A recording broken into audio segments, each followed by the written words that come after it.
Avui preparem simitomba, un plat mariner i tradicional de Tossa de Mar. Els peixos per fer simitomba han de ser blancs i de carn forta. Nosaltres el farem amb dèntol.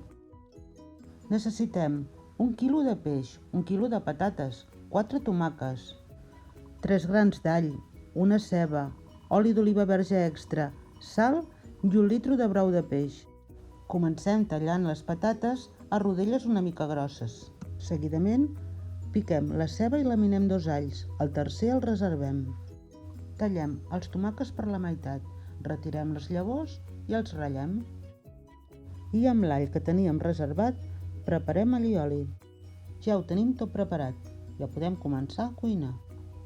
En una cassola daurem els alls que teníem laminats. Un cop rossos hi afegirem la ceba. La deixarem sofregir bé i afegirem el tomàquet.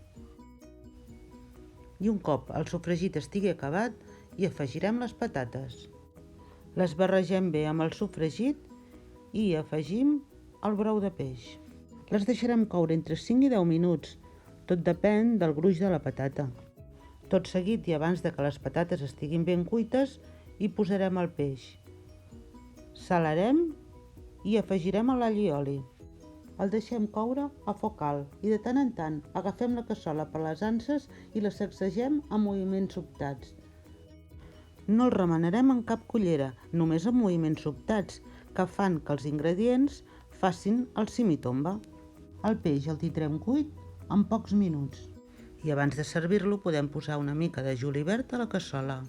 I ja tenim el simitomba, una recepta marinera de socarrel procedent de Tossa de Mar. Aquesta és una recepta de Josep Lladonós i Giró, del seu gran llibre de la cuina catalana.